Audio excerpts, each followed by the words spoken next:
So you're making a rectangular box out of an 8.5 by 11 inch piece of cardboard.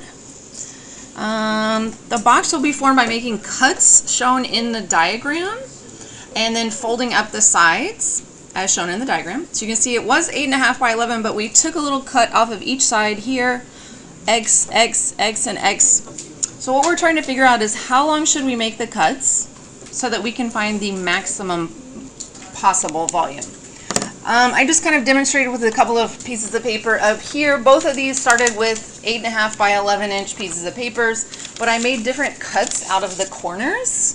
Okay, when you cut that X amount out of the corners and then fold up the sides, you get boxes that hold different volumes. So this one would hold a volume of 51 cubic inches. This one would hold a volume of 54 cubic inches. So we're trying to figure out how long should we make those cuts so that we get the maximum volume possible.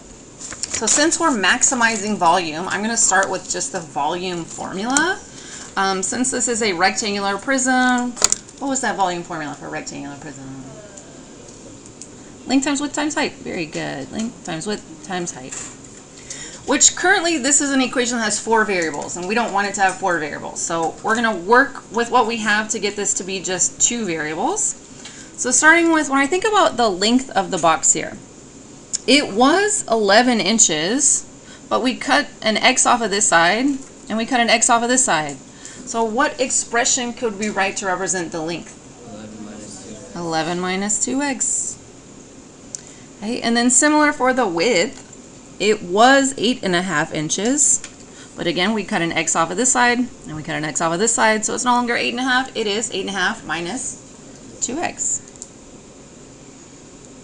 Okay, and then the trickiest one, this dimension, the height. It's just X, yeah. The height is literally just whatever the cut length was, because when you fold it up, it becomes the height. So that was X. So I'm going to take all of these and substitute them into my volume formula over here. Volume equals my length, which was 11 minus 2x, my width, which was 8.5 minus 2x, and then my height, which is just x. Can you tell the degree of this polynomial? 3, yeah, because there's 3 x's. 1, 2, 3. It is a cubic polynomial. So right before the break, we talked about what the graphs of polynomials look like. Do you remember what the end pieces do for odd degree functions? Opposite directions, yes. So you're going to have one going up and one going down. Right, so let's go ahead and grab our calculator. First thing I'm going to do is just clear the memory on my calculator. Do you remember how to do that? Second, plus sign, and then 712. And that just deletes out anything that was there from last period. Now to type this in so that we can graph it, where are we going to go? Y equals on the top left. Y equals. And we can type it exactly as it looks. You do not have to multiply this out. That just wastes your time. Okay, you can type it exactly as it looks. Where do we find parentheses on the calculator? Above 8 and 9. Very good. So I'm going to type it exactly as it looks. 11 minus 2x. 8.5 minus 2x. And then just an x. And remember when we did this with quadratics, when we press graph, we might not be able to see a good looking graph. So if needed, you can always adjust the window. I'm going to graph it and see what it looks like. Okay, so I can see it goes up, comes back down, and then goes back up again. So what I probably need to see the rest of the graph, I need to see how high it goes on the y-axis. Which means if we press window, which of these do we need to adjust? The y maximum. 10 was not high enough. I can see the lowest part down here, but I can't see the highest part. 100, y max 100, let's change it. So only changing that, we didn't need to change anything else. That one, look good? Okay, changing the y max to 100. Yeah, that's a good looking graph. Yeah, you can see where it goes up, you can see where it goes down, and where it goes back up again. So I'm going to draw this on my paper just so we can talk about the pieces of it. Okay, so we see it went up, comes back down, and then goes back up again. Okay, so the different pieces of this graph talking about them real quick. At the bottom, this arrow that points downwards, that means it's going to continue going down to negative infinity. That's what's called an absolute minimum. Absolute minimum is negative infinity. That should be a little common sense. Okay, and then this highest point at the top of this hill, this is what's called a local maximum. Okay, and then we go down at the bottom of the hill, this is what's called a local minimum.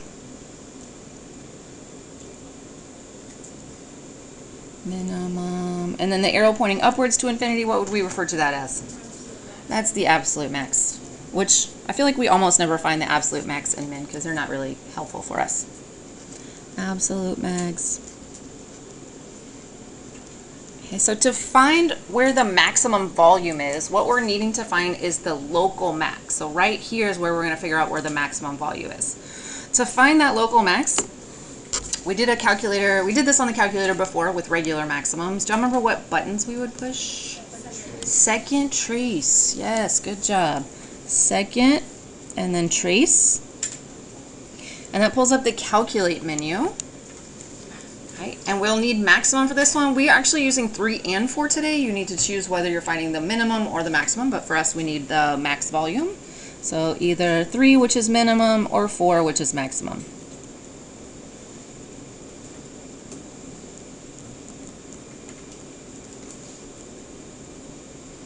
Alright, so again, I'm choosing 4 because we're trying to find the maximum volume. Okay, and these same questions showed up when we did this for quadratic. The first question is left bound, which means we need to take our little blinking cursor and put it somewhere to the left of where we think that local max is. So I'm going to move my cursor. Did you click 3 or 4? I clicked 4 since we're finding max bound. Left bound, somewhere to the left of the blinking, or put your blinking cursor somewhere to the left of that local max and then press enter. And then right bound, we're going to put it somewhere to the right of where we think that maximum is. And then the last question is guess. Do you remember what you do for guess? Just press enter one last time. And it should tell us what it approximates for that local max. I'm going to write it down and then we can interpret what it means. So we have a local max at 1 point, I'm going to just do 2 decimal places, 1.59. And then the y value would be 66.15. So again, just interpreting what that represents. What did our x value represent? It actually kind of represented 2 different things in this situation. It represent how long the cut should be, how much you're cutting off of each corner. Yes. What else did it represent on the 3D shape? It was the height, yeah. So it was either, you can call it the cut length or the height. It's both of them. That's what x is. Cut length or height. Okay, and then the volume was the y value. You can actually see that right here. We didn't have a y equals, we had v equals for volume. So that should be our max volume.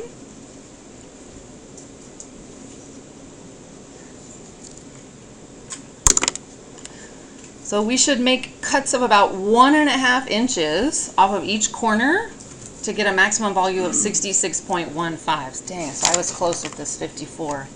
I took off too much. That was about a 2-inch cut. So to answer the question said, how long should you make the cuts? Did we find that? Yes, 1.59 inch cut length. Cuts 1.59 inches. And the second question, what is the maximum volume? 66.15. How do we label volume? Cubic. Yes, so these would be cubic inches.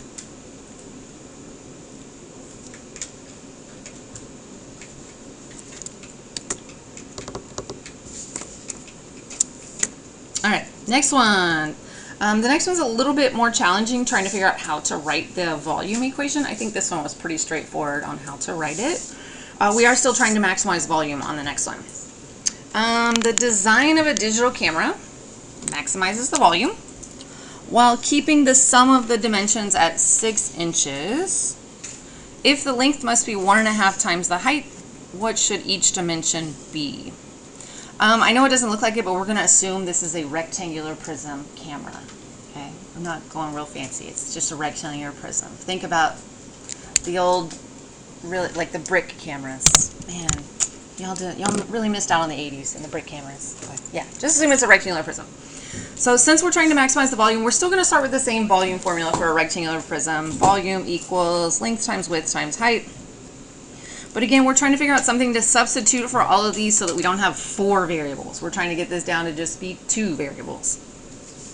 So on the last one, you already had a variable defined at the beginning. You already knew that the cut length should be x, but we don't have a variable defined on this one. So we get to define our own first variable. And I'm probably going to do it using this sentence here, that the length has to be 1.5 times the height, which means I'm going to use height as just my base variable. I'm going to call height x. So I'm going to say x is height, because then I can base the others on this one. If x is the height and the length is 1.5 times the height, how would I write the length? 1.5x. Very good. Length is 1.5x. And then to 1.5x. Sorry, I saw the word width and my brain froze. Okay, and then for the width, we can use the fact that the sum of the dimensions has to be 6 inches. So to find the width, we're going to say, well, that means that the length plus the width plus the height has to equal what number? 6. Length plus width plus height has to equal 6 inches. And I know expressions to substitute for the height and the length, so I'm going to go ahead and substitute these in for the height and the length. Length is 1.5x. I don't know w, but I know height is just x. And then if we solve for w on this one, that will give us an expression for the width. So I need to solve for w.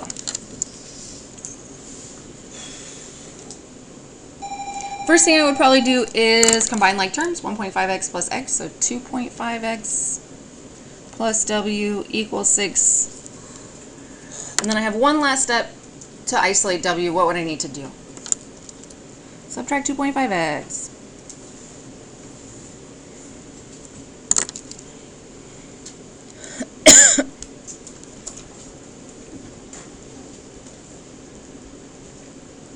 Alright, so I should now have an expression for the height, the length, and the width. Do we have that? Okay, so do I have something that I can substitute into this equation now to get it all in terms of one variable? Yes.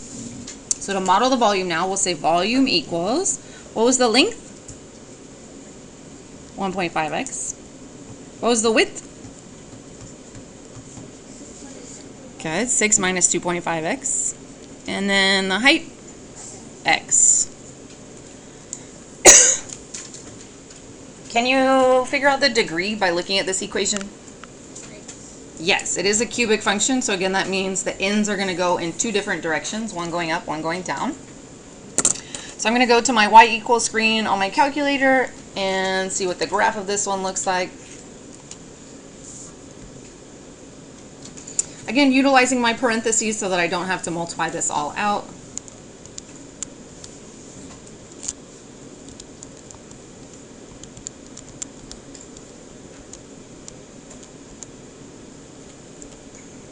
Okay, and again, we might not be able to see this just because our window is on whatever it was for the last question.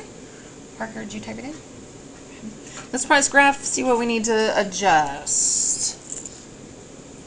Okay, I mean, can you see the local min and the local max? Yeah? We're probably seeing way too much of which axis? Way too much of the y, right? We probably don't need 100 for the y max like the last one was. I'm going to make it 10, just literally make it what it is normally. So change the y max back to 10 and see if I can still see it. And we'll press graph. Yeah, even on just like the standard viewing window, you can see the local max, you can see the local minimum. I say that's a good looking graph just based on -10 to +10, -10 to +10. Sure, we use -10 and +10. I'm gonna just doodle what that graph looks like real quick.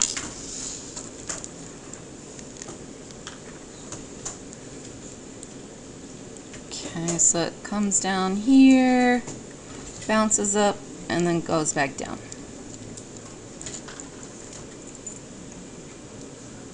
So if we're trying to figure out the dimensions to maximize the volume, which part of this graph should we be finding? The local max, because this local max is going to tell us what the maximum volume should be, and then therefore also tell us one of our dimensions. So we need to find this local max here.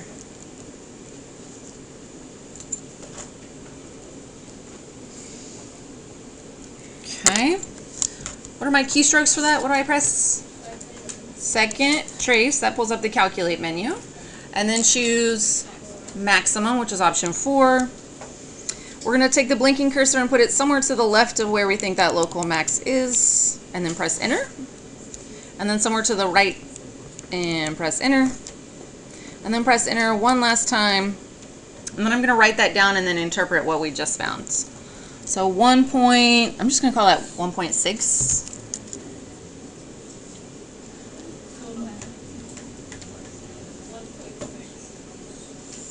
1.6 comma 7.68.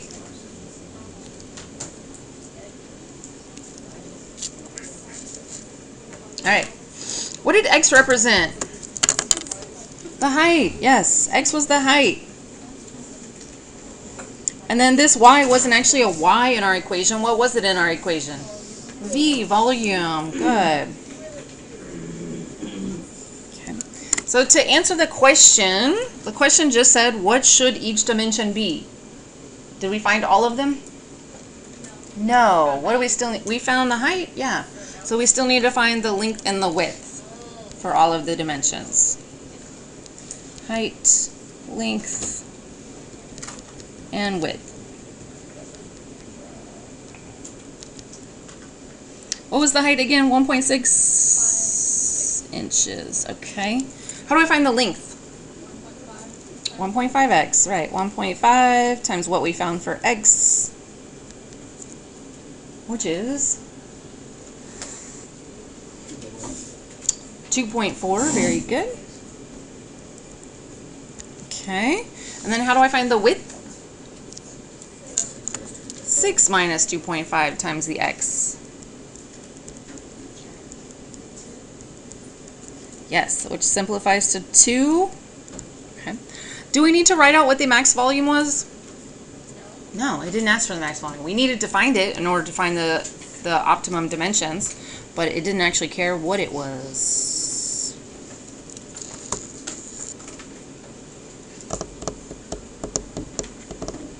Okay. A couple of AP questions on the back.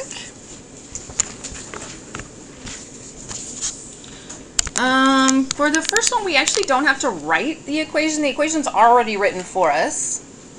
So it's f of x equals, this one's kind of a doozy, 0.9x times x minus 2.4 squared times x minus 4.8 times x minus 6 plus 120. Thank goodness we didn't need to write that. Julian is walking on a 6-mile hiking trail, and the given function represents his elevation, f of x, in feet on the, I chopped up a word there, hiking trail. So again, what does f of x stand for? In this situation. We just highlighted it. His elevation in feet, yes. F of x stands for the elevation in feet.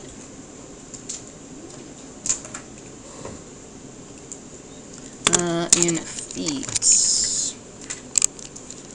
So if f of x stands for the elevation in feet, gosh darn it, I wrote the same thing again. Feet, it just needs to say feet.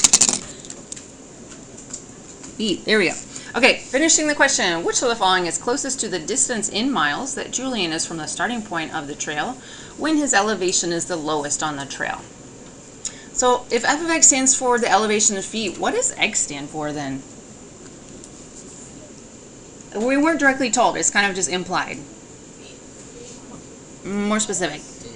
The distance. It's the distance in miles. That's what the x is. The distance in miles from the starting point. Distance from start.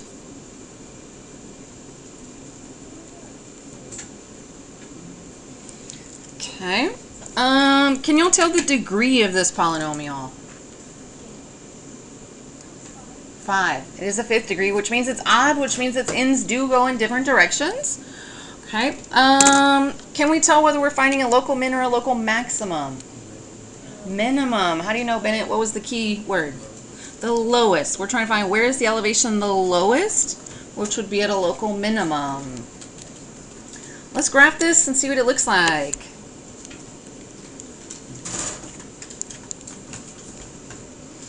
Some common mistakes people have been making all day when graphing this. A lot of people are forgetting this x up here. A lot of people are forgetting that this first parenthesis is squared. And a lot of people are forgetting the 120. So lots of things to remember when typing in.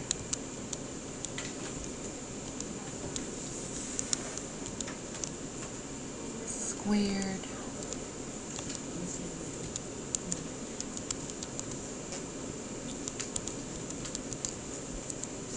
Plus 120. And again, we might not be able to see anything because we are just on the standard viewing window, which only goes from -10 to +10. Well, I see it went up, but I don't see anything else. So I don't see where it came back down or anything else. Anyone have a suggestion on what we can change on the window? What would you like to change them to? What? Change it to, sorry. Yeah, we want to figure out what we should change it to. Play around with it. What should we change it to so we see a better graph? Yeah. What should we change to, Ali? Y max 1,000. Okay, so do you change anything else? Okay, just changing the Y max to 1,000. Let's see what that looks like. See if we need to adjust. Y max 1,000. Okay. Maybe we're seeing that might be too much. 1,000 might be too much. 300. Let's try 300. See if that is a little better. That's good. That's good. That helps us see the elevation changes a little bit better. So again, all I changed on this one was the Y max to make 300. Y max 300. All right. I'm going to draw this graph, and then we'll try and figure out which part of this we need to find.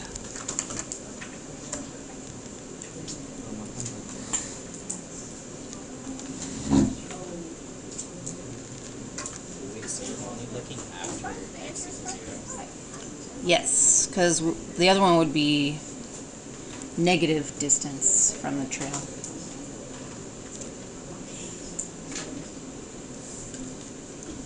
Okay, so on the x-axis we have the distance from the start in miles.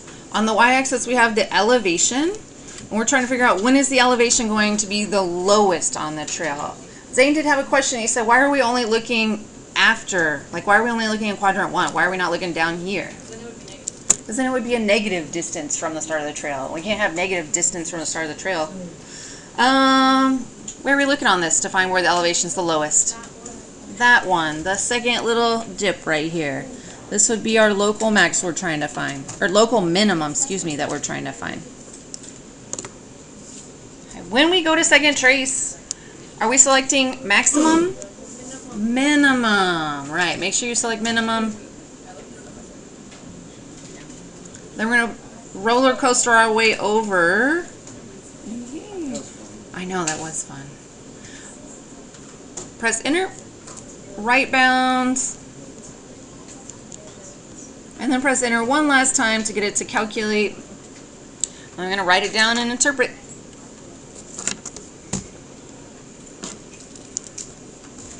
So we have a local min at 5.54, comma 103.27.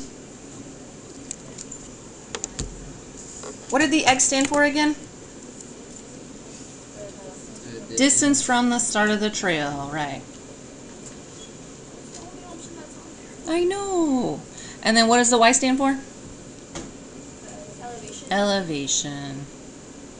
So I want to double check and say, is this what I need, or do I need to calculate something using one of these answers? So I'm going to reread what the question asked. It said, which of the following is closest to the distance in miles that Julian is from the starting point of the trail?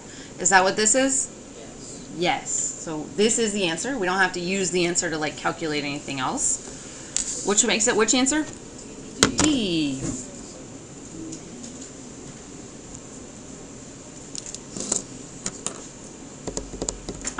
One last one. The last one is based on the first question, but it's not asking us to find the maximum volume or minimum volume. Let's read it. An open box is made from a 12-inch by 18-inch piece of cardboard by cutting a square that has a side length x inches from each corner, and then folding up the edges as shown. So same as the first one, cut an x out of each corner, fold up the sides. Which of the following functions represents the volume, v of x, in cubic inches of the box in terms of x? So it's not asking what is the max volume or how big should the cut should be. It just says which equation would represent the volume. Okay, so I'm going to have you guys talk in your groups to see if you can figure this one out, and then we'll come back together. So again, it's based on the first question, but you don't have to go in and find the actual maximum on the calculator. You just have to write the equation. Let's take a few minutes. Thanks.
I've been trying to get my style inspiration from you guys. I'm working on it. It's hard to not look old sometimes.